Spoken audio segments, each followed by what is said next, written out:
bonjour. Aujourd'hui, notre président de l'Assemblée, M. Guy Pelletier, je vous invite à vous lever. Nous allons débuter de cette célébration eucharistique.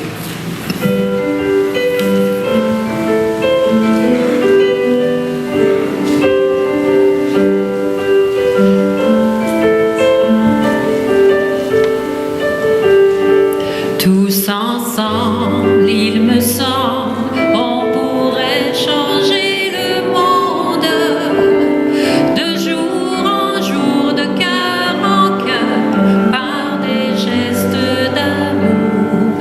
Tous ensemble, il me semble, on pourrait changer le monde en changeant tout d'abord son cœur. Mais pour cela ne faut-il pas tant de foi apprendre encore à faire tomber les murs d'indifférence, les murs d'intolérance qui nous retiennent prisonniers. Plus loin que la méfiance, croire en nos différences, et nous pourrons mieux nous aimer. Car tous ensemble, il me semble, on pourrait changer le monde de jour en jour, de cœur en cœur, par des gestes d'amour. Tous ensemble, il me semble, on pourrait changer le monde en changeant tout d'abord son cœur. Au nom du Père, du Fils et du Saint-Esprit. Que le Seigneur Jésus, qui nous invite à participer à la construction du royaume, nous donne la grâce et la paix. Bonjour tout le monde. C'est l'hiver, là, pour le vrai. J'ai salué les mains, j'ai serré les mains froides, puis je commence à avoir fret aux mains, là. Non, pas à ce point-là. Mais on est content de se réchauffer un peu, d'autant plus que le sens de cette célébration, c'est aussi de nous réchauffer par la présence des uns et des autres. Depuis que je suis en arrière tout à l'heure, j'ai entendu tellement des belles choses, là. Je peux vous dire, moi, il y a des choses que j'entends qui sont nourrissantes. On voit dans le cœur de plusieurs d'entre vous que le Seigneur, de son doigt, est en train d'écrire une histoire sainte dans les cœurs. Puis je n'ai pas entendu tout le monde, là. Puis je sais que plusieurs ont des histoires, des choses qu'ils ont vécues. Juste en arrivant ici avec la soif, le goût de se nourrir à la parole de Dieu. C'est déjà, je vous dis, moi, l'histoire sainte que le Seigneur écrit dans chacun de nos cœurs. Alors, si vous voulez bien, en commençant cette Eucharistie, je vous invite avec moi, parce que moi aussi, j'ai besoin de dire au Seigneur, j'ai besoin, Seigneur, de ta grâce pour aller plus loin dans ma foi. J'ai besoin que tu me relèves chaque fois que je tombe. Que le Seigneur Jésus, qui nous invite à participer à la construction du royaume, excusez, je me suis trompé de ligne, nous n'appuyons pas toujours notre vie et notre espérance sur la parole de Dieu. Implorons le Seigneur afin qu'il nous comble de son infinie miséricorde. Seigneur Jésus, tu nous appelles à rendre possible et visible ton règne. Seigneur, fera pitié. Seigneur, fera pitié. Ô Christ, tu es la parole qui nous révèle le visage du Père. Ô Christ, fera pitié. Ô Christ, fera pitié. Seigneur, tu nous invites à la conversion, tout en nous laissant libres de te suivre.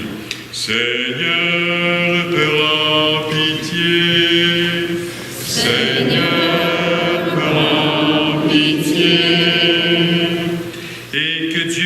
Tout-Puissant nous fasse miséricorde, qu'il nous pardonne nos péchés et nous conduise à la vie éternelle. Chantons la gloire de Dieu.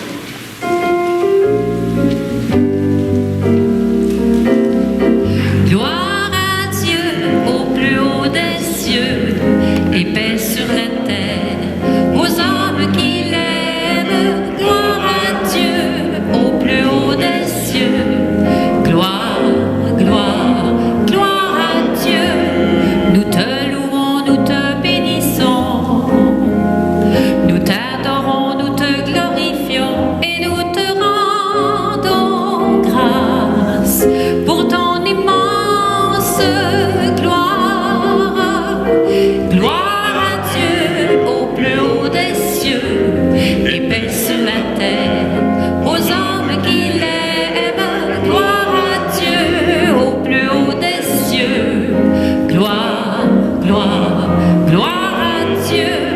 Seigneur Dieu le Père Tout-Puissant, Seigneur Fils unique Jésus-Christ, Seigneur agneau de Dieu, le Fils du Père, et gloire à Dieu au plus haut des cieux, et paix sur la terre aux hommes qui l'aiment. Gloire à Dieu au plus haut des cieux. Gloire, gloire, gloire à Dieu, car toi seul es saint et Seigneur. Toi seul est le très haut Jésus-Christ avec le Saint-Esprit, dans la gloire du Père. Et gloire à Dieu au plus haut des cieux, et paix sur la terre aux hommes qui l'aiment. Gloire à Dieu au plus haut des cieux. Gloire, gloire, gloire à Dieu. Unissons notre prière. Dieu éternel et tout-puissant, toi qui rassembles ce qui est dispersé et qui garde ce que tu as rassemblé, jette un regard de paix sur le troupeau conduit par ton Fils. Accorde à ceux et celles qu'un même cœur, à ceux et celles qu'un même baptême a consacré, d'être unis dans la plénitude de la foi et de demeurer en communion par le lien de la charité, par Jésus-Christ, ton Fils, notre Seigneur, qui vit et règne avec toi dans l'unité du Saint-Esprit, Dieu pour les siècles des siècles.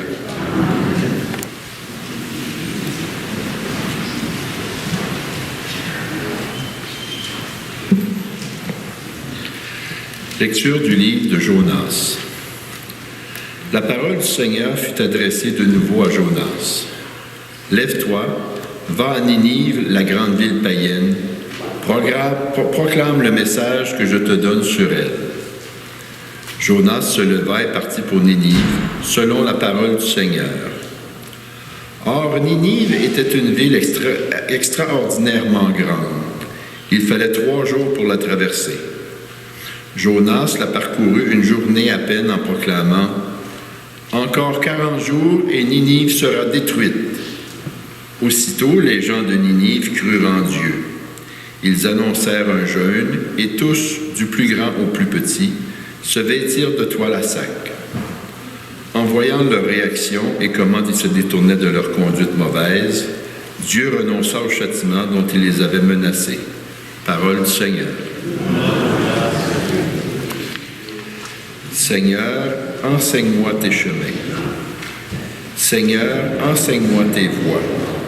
Fais-moi connaître ta route. Dirige-moi par ta vérité. Enseigne-moi, car tu es le Dieu qui me sauve. Rappelle-toi, Seigneur, ta tendresse, ton amour qui est de toujours.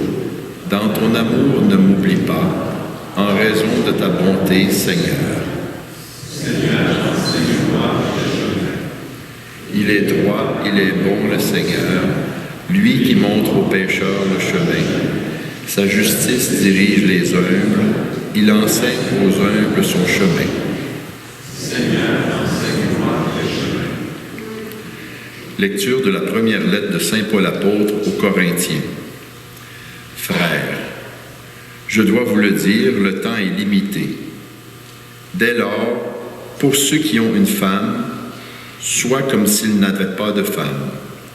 Ceux qui pleurent, comme s'ils ne pleuraient pas. Ceux qui ont de la joie, comme s'ils n'en avaient pas. Ceux qui font des achats, comme s'ils ne possédaient rien. Ceux qui profitent de ce monde, comme s'ils n'en profitaient pas vraiment.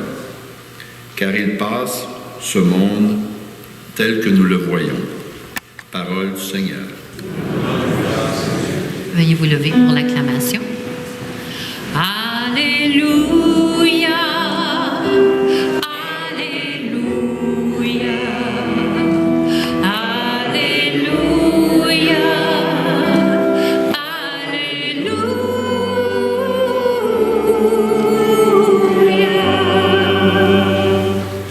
Le règne de Dieu est tout proche. Convertissez-vous et croyez à l'Évangile. Alléluia, Alléluia, Alléluia, Alléluia.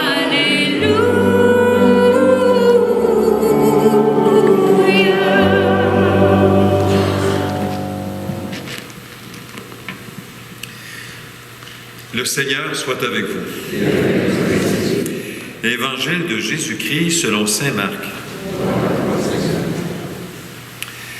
Après l'arrestation de Jean le Baptiste, Jésus partit pour la Galilée, proclamer l'Évangile de Dieu. Il disait, « Les temps sont accomplis, le règne de Dieu est tout proche. Convertissez-vous et croyez à l'Évangile. » Passant le long de la mer de Galilée, Jésus vit Simon et André, le frère de Simon, en train de jeter les filets dans la mer, car c'étaient des pêcheurs. Il leur dit, « Venez à ma suite, je vous ferai devenir pêcheurs d'hommes. » Aussitôt, laissant leurs filets, ils le suivirent. Jésus avança un peu et il vit Jacques, fils de Zébédée, et son frère Jean, qui étaient dans la barque et réparaient les filets. Aussitôt, Jésus les appela. Alors, laissant dans la barque leur père Zébédée avec ses ouvriers, ils partirent à sa suite. Acclamons la parole de Dieu. Alléluia, Alléluia, Alléluia,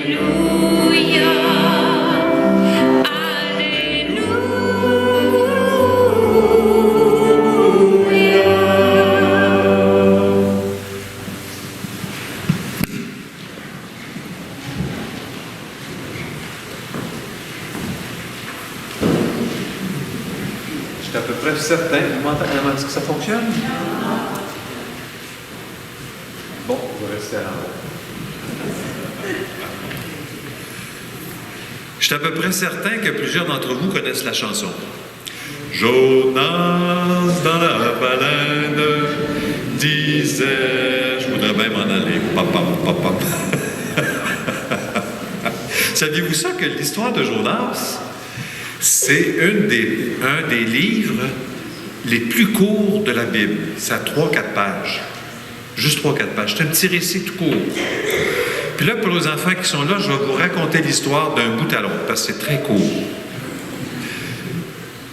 C'est à un moment donné, Dieu s'adresse à Jonas, puis il dit à Jonas, « Jonas, j'aimerais ça que tu ailles dans la ville de Ninive. » Ninive, c'était une grande ville. Hey, pour marcher dans la ville, ça prenait 3 jours pour la traverser. 3 jours. Puis là, Jonas, il dit, ça ne me tente pas. Puis le Seigneur insistait. Jonas, j'ai besoin que tu ailles dire à Ninive qu'il faut qu'il change. Il ne se comporte pas comme faut. Il faut que quelqu'un aille leur dire. Jonas, ça ne me tente pas. Puis là, à un moment donné, il était tanné que le Seigneur, il pose la question. Ça fait qu'il est embarqué sur un bateau, puis il dit, je fous le camp. Comme ça, il va me laisser tranquille. Mais là, sur le bateau, tout à coup, ça s'est mis à mal aller. Puis la grosse tempête. Ça fait que là, ils se sont demandé, ils ont dit, coudon, qu'est-ce qui se passe? Puis on dit à Jonas, ils ont dit, coudon, t'as-tu fait un mauvais coup au Seigneur, toi? Parce que là, on dirait qu'il nous a envoyé une tempête. Jonas, un petit peu gêné, il dit oui, il m'a demandé quelque chose, puis j'ai foutu le camp parce que j'étais tanné. Ah ben là, il dit par exemple, il dit c'est pas correct, ça là. Il dit, nous autres, on va être obligés de te jeter à l'eau, en plein milieu de la mer. Ça fait qu'ils n'étaient pas bien fins, les marins, ils ont pris Jonas, et ils l'ont pitché à l'eau. Puis là, il y a un gros poisson qui l'a avalé. Là, nous autres, on dit c'est une baleine, mais dans la Bible, ils ne disent pas c'est une baleine, ils disent c'est un gros poisson. Mais pour avaler quelqu'un d'une bouchée, il fallait que ce soit gros, là. Puis là, Jonas, croyez-le ou non, bien ça, c'est une histoire, vous savez, c'est pas une vraie histoire. Bien, c'est une vraie histoire parce que c'est comme les petits comiques. Quand vous regardez Mickey Mouse, par exemple, vous savez que c'est pas vrai. Je veux dire, une souris qui parle, ça se peut pas, là. Mais quand on écoute l'histoire, des fois, on comprend des choses. Puis l'histoire de Jonas, c'est une histoire qui est de type de la poésie, pour nous raconter une histoire, pour nous faire comprendre des choses. Ça fait que là, le poisson, il avale Jonas, puis il plonge dans le fond de l'eau. Puis il a gardé Jonas 3 jours et 3 nuits dans son ventre.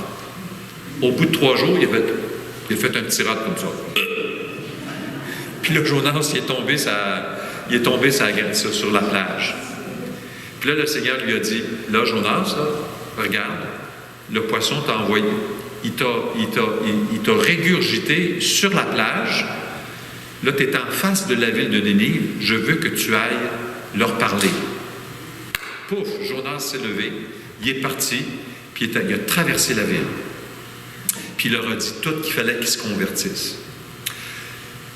Moi, j'aimerais vous rappeler que dans ce récit-là de Jonas, il y a beaucoup de symboles. Beaucoup de symboles. Puis vous n'avez remarqué, vous, je suis certain, quelques-uns. Dont 3 jours et 3 nuits. Ça nous rappelle-tu quelque chose, ça? J'espère. C'est la base de notre foi, c'est les 3 jours et 3 nuits que Jésus a passé au tombeau. Puis il est dans la mer. La mer, à l'époque, c'est comme si sous l'eau, c'était le monde des ténèbres. Ah! On dit Jésus est descendu aux enfers. On dit ça dans Je crois en Dieu. Vous savez que descendu aux enfers, c'est pas la même chose qu'en enfer.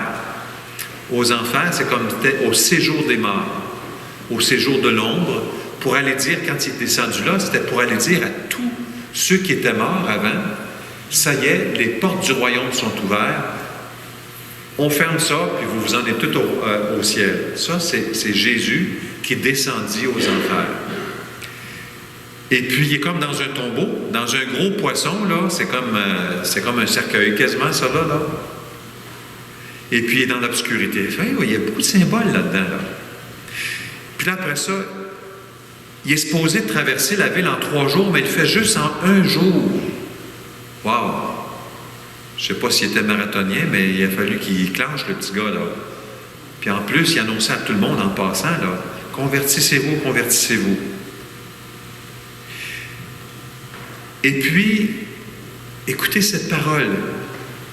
Dieu lui dit, lève-toi, Jonas. Tout à l'heure, j'ai surpris une conversation en arrière. 2 madames qui se parlaient entre elles, puis qui disaient, ah, il y a des jours, il faut qu'on se batte je ne dis pas le restant, parce qu'on a de la misère à se décider à faire quelque chose. Ça vous arrive pas, vous autres, hein? Moi, en tout cas, je l'avoue, humblement, ça m'arrive. Voyons, Guy, ah ouais, abouti, je me parle des fois. Puis c'est drôle parce que c'est comme si, dans toutes les lectures, je vais vous montrer comment, là, on dirait que le Seigneur nous fait passer de la notion de l'espace à la notion du temps. Oh, père, comment ça marche, ça? Les scientifiques ici, ils savent qu'il y a une relation entre le temps et l'espace dans la structure de l'univers. Mais même au niveau spirituel, il y a un lien. Puis c'est le pape François qui nous disait « Le temps est supérieur à l'espace ». Qu'est-ce qu'il veut dire par là? Il est en train de faire de la physique, le pape? Non, non, non, non, non. Écoutez bien ça, là. Le psaume, c'est écrit dans le psaume, « Fais-moi connaître ta route ». C'est un lieu sur la route, c'est un espace, une route. Est-ce qu'on est d'accord? Ah, peut-être pas. Peut-être pas, hein? Parce que la phrase d'après et dirige-moi par ta vérité. Mais dirige-moi sur la route, là, évidemment, on comprend, là. Moi, si je vous dis, vous vous en allez à la tuque, puis comme carte, pour vous rendre, je vous donne la vérité, comme c'est que vous allez dire. Vous allez dire, ben, Guy, as-tu une carte, une autre sorte de carte que la vérité pour que je me rende à la tuque? Parce que là, j'ai aucune façon de me rendre là-bas. La vérité, quand je suis d'accord, je ne suis pas sûr que ça va m'aider à me rendre à la tuque.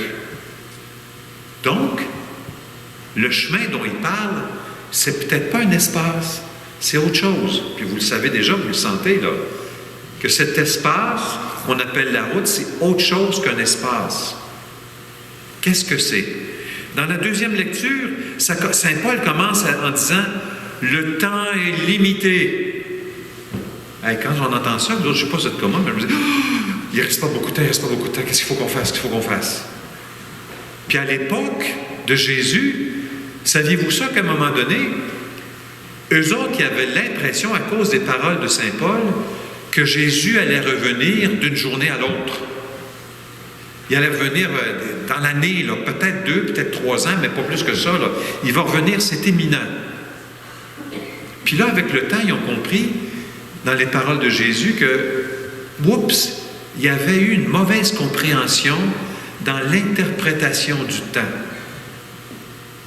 Parce que là, Jésus, ça fait quand même 2000 ans, il n'est pas encore revenu. Puis il est revenu. Parce qu'ici, on le reçoit, non? Est-ce qu'il vient tous les dimanches? Oui, il est là tous les dimanches. Il vient, mais il n'est pas revenu. Parce qu'on dit, on attend son retour à la fin des temps. Hop là, c'est comme on est sur 2 plans, là. Il est-tu là ou il n'est pas là? Il est là, puis il n'est pas là en même temps. C'est intéressant, hein? C'est comme si, hop là, on est obligé de réfléchir un peu autrement. Puis dans l'Évangile, Jésus dit, les temps sont accomplis. Encore une histoire de temps. Les temps sont accomplis. Ça veut dire ça, on est rendu ailleurs. Dans l'Ancien Testament, même au niveau, dans l'Ancien Testament, Yahvé faisait des promesses au peuple de Dieu. Je vais vous donner un pays. Il a dit ça à Abraham. Puis à un moment donné, ils disent, Jérusalem, c'est la ville de Dieu, c'est sa place, tout ça. Puis dans le Nouveau Testament, on ne parle plus de Jérusalem de la même façon. On parle d'une Jérusalem céleste. Oups! C'est quoi ça, une Jérusalem céleste? Est-ce que c'est un lieu? Oups! C'est peut-être plus un lieu, c'est autre chose. C'est quelque chose de plus. Souvenez-vous du récit de la Samaritaine? La Samaritaine pose la question à Jésus, quand tu es au puits, là, ils sont ensemble au puits, puis là, elle dit, coudonc, elle dit, c'est un juif, ça, puis il a de l'air d'être un prophète, je vais lui poser la question. Coudonc, tu as de l'air d'être un prophète, toi, dis-moi donc, vous autres, les Juifs, vous dites qu'il faut qu'on adore dans le temple, puis nous autres, les Samaritains, on dit qu'il faut adorer Dieu sur la montagne. Jésus, il répond spécial, là, tellement spécial. Il dit, il est venu le temps où nous adorons désormais en esprit et en vérité. Au palais, c'est plus un lieu, ça. En esprit et en vérité. Mais où est-ce qu'on s'en va avec ça? Où est-ce qu'on s'en va? Puis là, on voit les apôtres, aussitôt, ils se levèrent et suivirent Jésus. Aussitôt. Vous voyez, le temps, là, il y a une grande importance. Mais il faut comprendre ce que ça veut dire, le temps, dans l'Évangile. Puis je reviens aux 2 madames là, qui se jasaient entre eux autres. Des fois, c'est pas facile de se grouiller. C'est pas facile. Puis c'est ça qu'il dit à Jonas. Jonas, lève-toi. Ah, ça ne me tente pas. Ça vous arrive-tu, les enfants, des fois que maman vous dit, levez-vous, les enfants? Pour moi, ça arrive parce que j'ai des petits sourires, là. Faites-vous-en pas, on a tous passé par là. Moi aussi. J'ai dit, ah non, je reste couché, maman. Elle dit, si tu restes couché, tu n'auras pas de dessert. Ah, là, je me suis levé. J'avais de la motivation, là. Mais vous voyez, le temps, c'est maintenant. Si tu ne te lèves pas maintenant, tu n'auras pas de dessert. Je me levais. Mais ici, les apôtres, Jésus ne leur a pas dit, si vous voulez avoir quelque chose, levez-vous, là. Non, eux autres, aussitôt, ils ont décidé de suivre Jésus. Comment ça se fait qu'ils ont fait ça, eux autres? C'est parce qu'il y a quelque chose qui brûlait en eux. Enfin, ça y est, je le vois, je le sens, c'est ça que je portais à l'intérieur de moi, je réponds. Maintenant.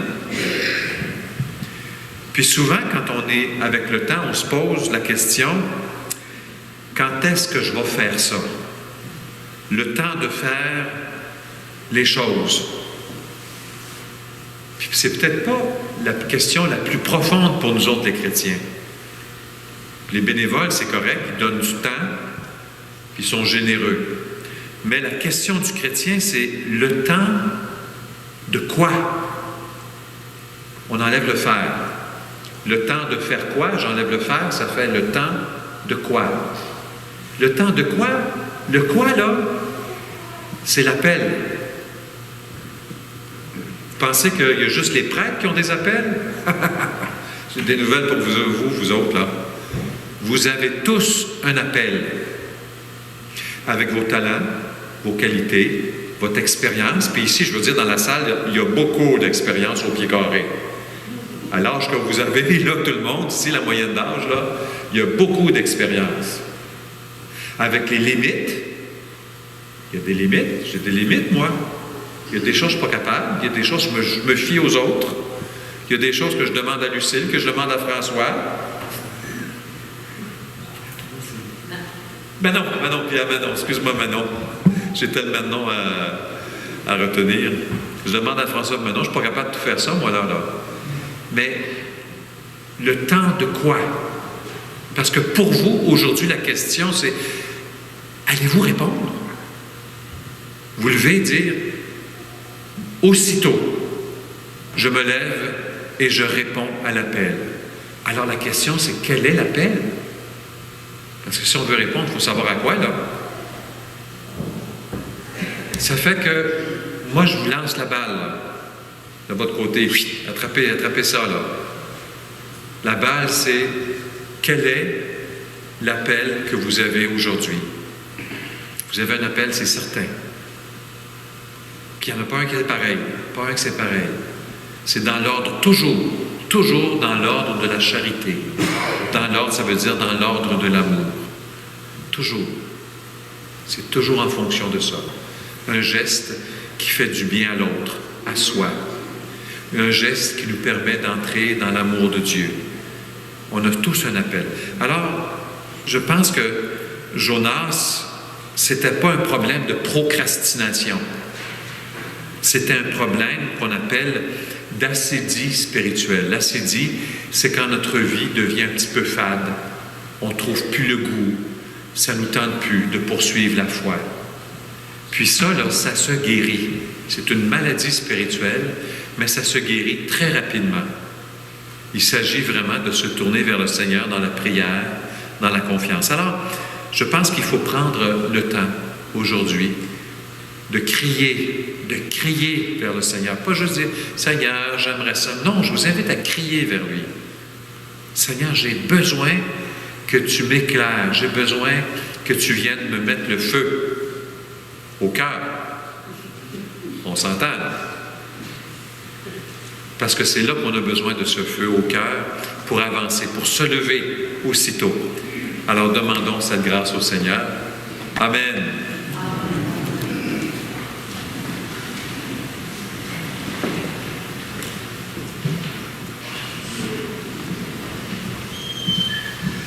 Si vous voulez bien, on va se lever et ensemble, on va professer notre foi. Je crois en Dieu, le Père Tout-Puissant, Créateur du ciel et de la terre, et en Jésus-Christ, son Fils unique, notre Seigneur, qui a été conçu du Saint-Esprit, est né de la Vierge Marie, a souffert sous Ponce Pilate, a été crucifié, est mort et a été enseveli, est descendu aux enfers. Le troisième jour est ressuscité des morts, est monté aux cieux, est assis à la droite de Dieu le Père Tout-Puissant, d'où il viendra juger les vivants et les morts. Je crois en l'Esprit Saint, à la Sainte Église catholique, à la communion des saints, à la rémission des péchés, à la résurrection de la chair, à la vie éternelle. Amen.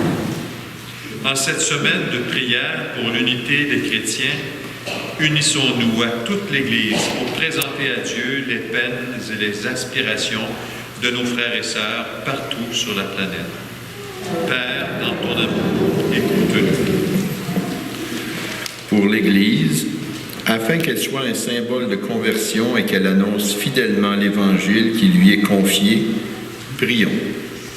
Père, écoute-nous. Pour les dirigeants de ce monde, afin qu'ils s'acquittent de leurs tâches avec honnêteté et justice, prions. Père, dans ton amour, écoute-nous.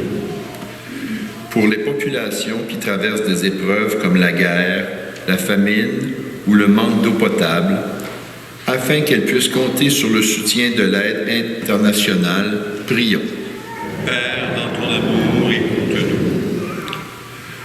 Pour nos communautés chrétiennes, afin qu'elles persévèrent dans la foi, soient toujours à l'écoute de la parole et progressent dans l'amour mutuel, prions.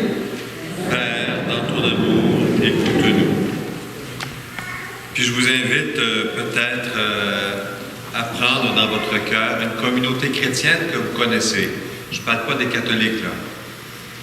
Je parle des protestants, des baptistes, des pentecôtistes, des anglicans, des orthodoxes. Puis, en tout cas, on pourrait en nommer, il y en a tellement. Mais celle qui vous vient, la prendre dans notre cœur parce que ce sont nos frères et sœurs. Et comme nous, ils aiment le Christ et veulent le servir dans leurs frères et sœurs. Que l'unité se fasse entre nous un jour. Père, dans ton amour, écoute-nous. Père très bon, tu nous as donné la plénitude de ta parole dans le Christ, Verbe éternel. Éveille-nous à l'urgence de nous convertir à l'Évangile afin que toute notre vie l'annonce à ceux et celles qui doutent et vivent loin de toi. Nous te le demandons par Jésus, le Christ, notre Seigneur. Amen.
Le sacrifice de toute l'Église.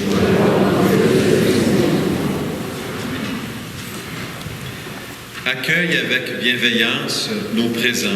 Nous t'en prions, Seigneur, qu'ils soient sanctifiés et servent ainsi à notre salut par le Christ notre Seigneur.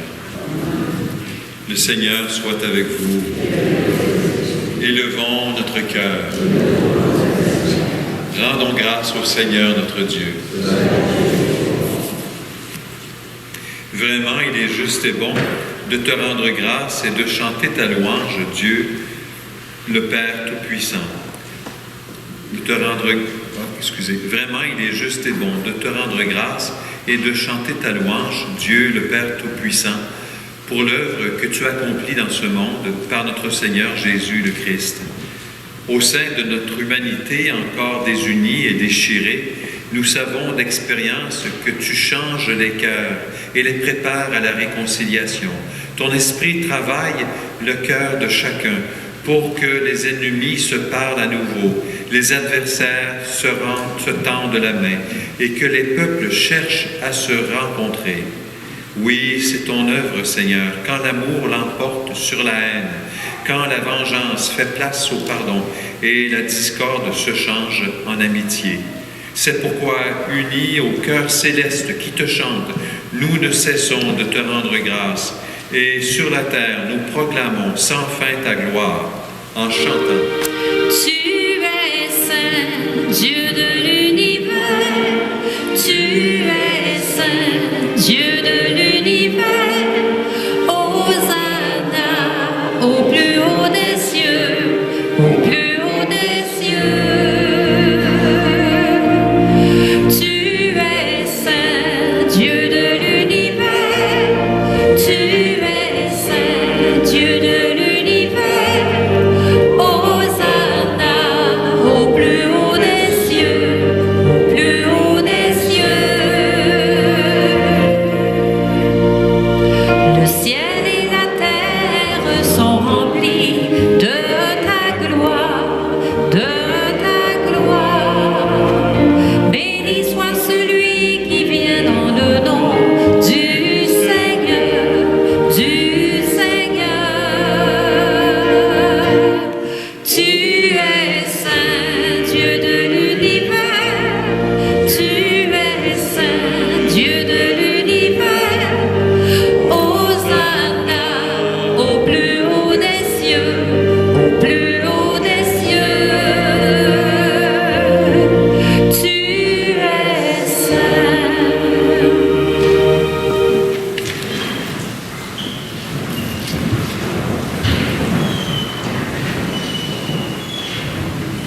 Père Tout-Puissant, nous te bénissons par Jésus-Christ, ton Fils, venu dans notre monde en ton nom. Il est la parole du salut pour les hommes, la main que tu tends aux pécheurs, le chemin par où nous arrive la paix que tu donnes.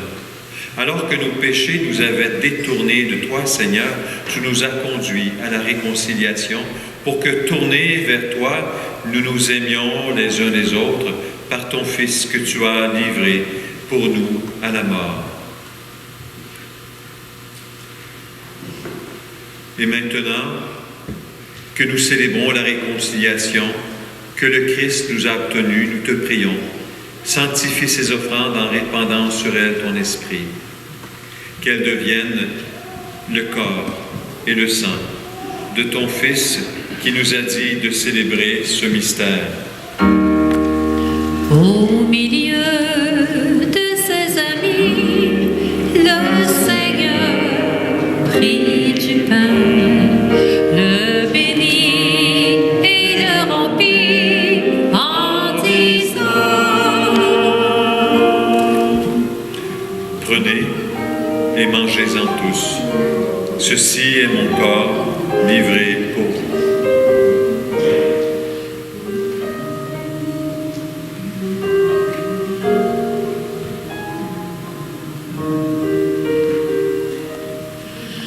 À la fin de ce repas, le Seigneur prit du vin, rendant grâce, il le bénit en disant: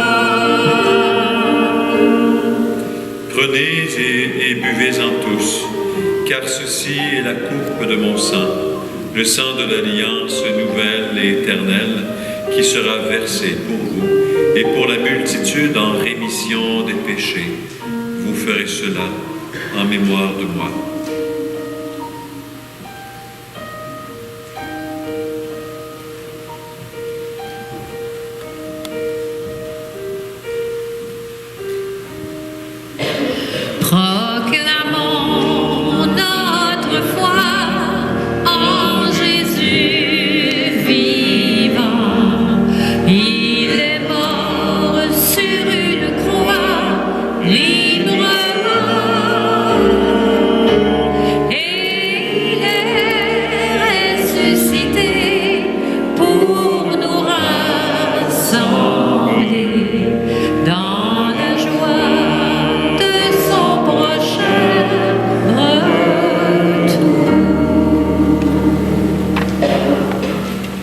faisant ainsi mémoire de la mort et de la résurrection de ton Fils, qui nous a laissé un tel gage de son amour.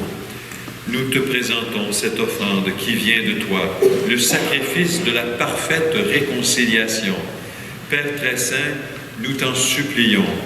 Accueille-nous avec ton Fils, et dans ce repas qui nous sauve, accorde-nous l'Esprit Saint. Qu'il fasse disparaître les causes de nos divisions. Que ce même Esprit fasse de ton Église le signe vivant de l'unité entre les hommes et l'instrument de ta paix. Qu'il nous garde en communion avec notre pape François, notre évêque Christian, et tout ton peuple entier.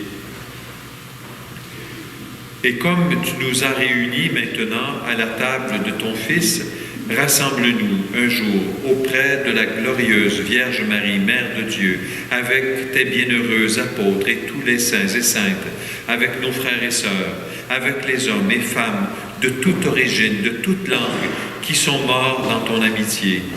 Ce jour-là, rassemble-nous au banquet de l'unité à jamais accomplie, dans les cieux nouveaux et la terre nouvelle, où resplendit en plénitude la paix qui vient de toi, dans le Christ Jésus, notre Seigneur.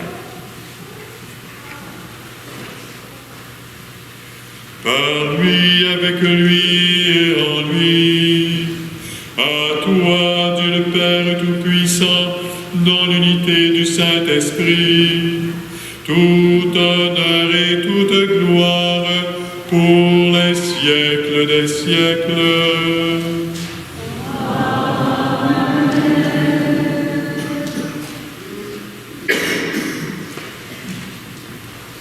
Frères et sœurs, c'est avec confiance que nous pouvons reprendre cette prière que le Seigneur nous a laissée.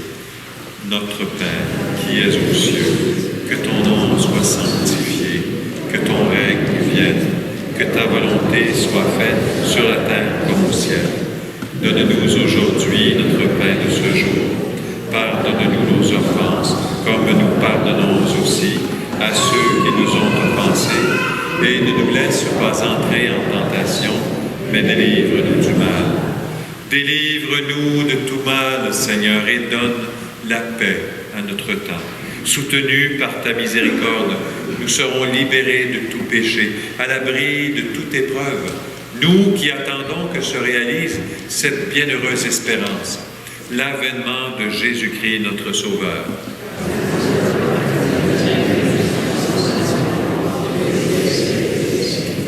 Seigneur Jésus-Christ, tu as dit à tes apôtres, « Je vous laisse la paix, je vous donne ma paix. Ne regarde pas nos péchés, mais la foi de ton Église. Pour que ta volonté s'accomplisse, donne-lui toujours cette paix et conduis-la vers l'unité parfaite. Toi qui règnes pour les siècles des siècles. » Que la paix du Seigneur soit toujours avec vous. Frères et sœurs, donnez-vous la paix.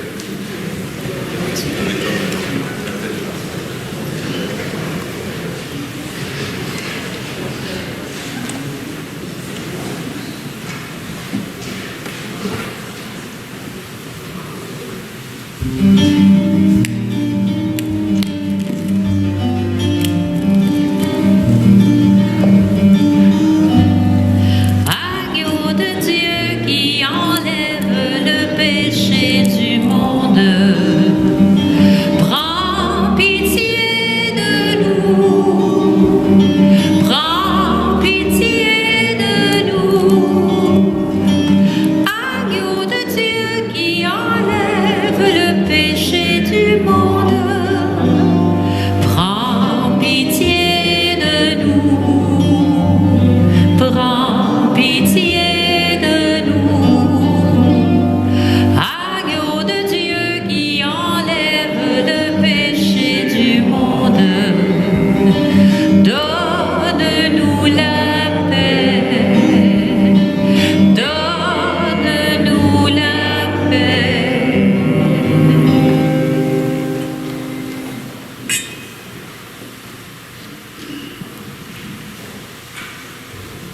Le voici, celui par qui les temps sont accomplis.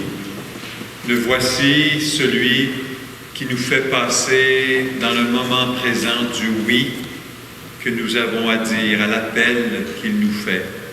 Aujourd'hui, maintenant, il est l'agneau de Dieu et c'est maintenant qu'il enlève le péché du monde. Heureux, heureuses sommes-nous d'être les invités au repas des noces de l'agneau. Seigneur, je ne suis pas digne de te recevoir, mais dis seulement et je serai.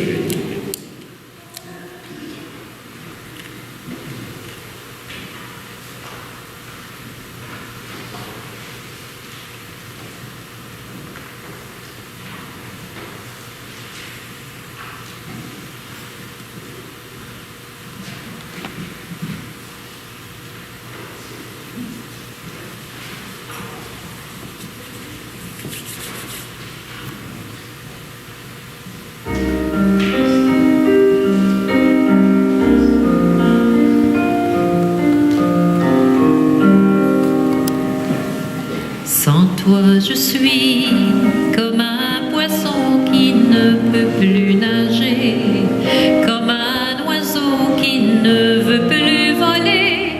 Sans toi, je suis comme un mendiant qui ne sait plus tendre la main. Sans toi, je suis comme un enfant qui ne croit plus au lendemain. Sans toi, je ne suis rien.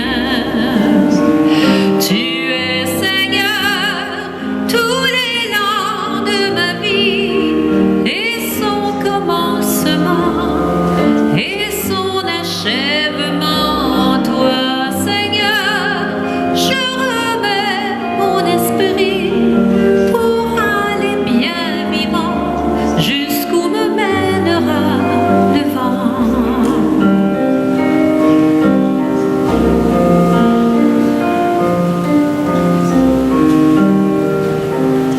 Sans toi, je suis comme une fleur en manque de soleil, comme un matin en panne de réveil. Sans toi, je suis comme un bateau qui rouillerait au fond d'un port. Sans toi, je suis une chanson qui ne trouverait ses accords. Sans toi, je serais mort. Tu es Seigneur, tous les lendemains de ma vie, et son commencement, et son achèvement. Toi, Seigneur, je remets mon esprit pour aller bien vivant jusqu'où me mènera le vent.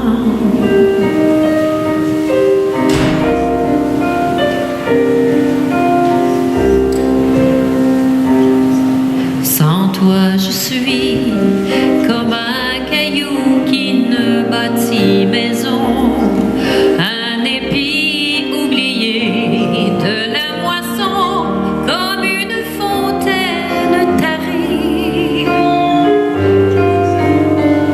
ou bien comme un printemps sans nid. Tu es Seigneur, tous les lendemains de ma vie, et son commencement, et son achèvement. Toi, Seigneur, je remets mon esprit pour aller bien vivant jusqu'où me mènera le vent.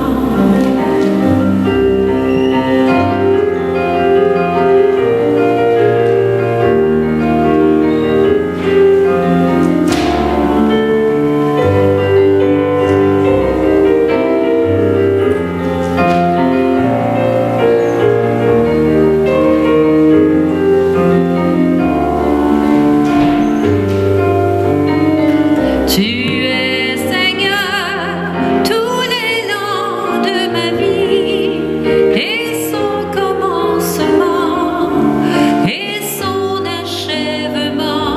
Toi, Seigneur, je remets mon esprit pour aller bien vivant jusqu'où me mènera le vent.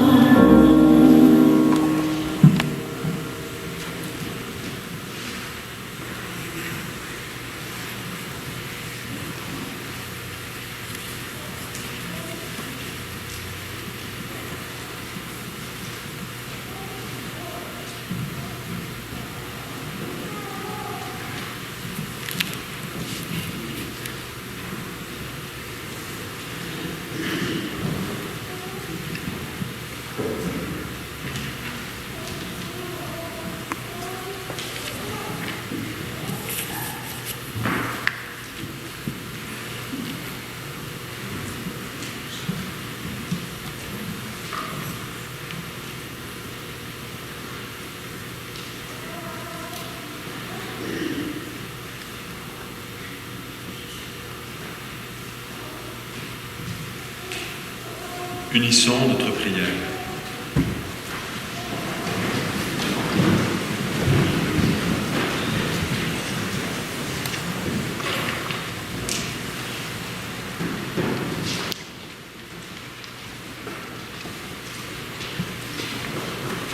Cette communion à tes mystères, Seigneur, préfigure l'union des fidèles en toi, fait qu'elle produise un fruit d'unité dans ton Église, par le Christ notre Seigneur.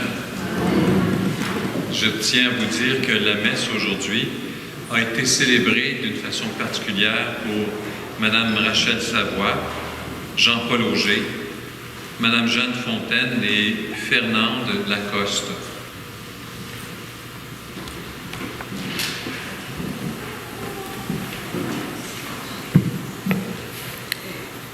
C'est un rappel pour la conférence du Dr Patrick Vignier. Accompagner, c'est guérir, voici le thème. C'est un rendez-vous au sol de l'Église le mercredi 31 janvier à 14h. Même si c'est marqué inscription avant le 17 janvier, vous pouvez vous inscrire encore jusqu'à la fin. On a de la place, c'est au sous-sol de l'Église. Merci. Le Seigneur soit avec vous. Et que le Seigneur, non seulement qu'il vous aide à trouver votre mission, qu'il vous fasse entendre l'appel, mais aussi, évidemment, qu'il vous bénisse, le Père, le Fils et le Saint-Esprit. Allez dans la paix et la joie du Christ. Bonne journée, bonne semaine à tous, bon dimanche.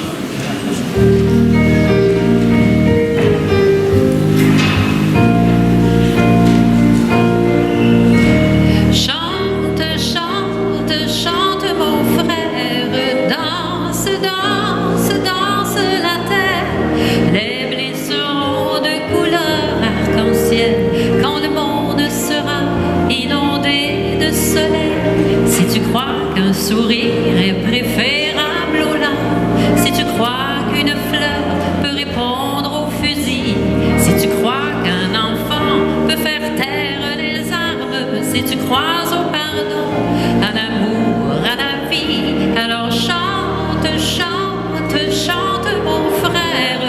Danse, danse, danse la terre. Les blés seront de couleur arc-en-ciel quand le monde sera inondé de soleil. Si toutes les différences sont pour toi des richesses, c'est pour toi l'étranger est un frère, un ami. Si pour toi la colère est signe de faiblesse, si tu donnes ton temps comme un cadeau gratuit, alors chante, chante, chante mon frère. Danse, danse, danse la terre. Les blés seront de couleur arc-en-ciel quand le monde sera inondé de soleil. Si tu sais partager le bonheur des plus pauvres, et si tu sais vivre la joie de ton voisin, si tu sais dénoncer la souffrance des autres, et si tu sais crier la violence et la faim, alors chante, chante, chante mon frère. Danse, danse, danse la terre. Les blés seront de couleur arc-en-ciel quand le monde sera inondé de soleil. Si tu sais préférer l'espérance au soupçon, si tu crois à la force d'une poigne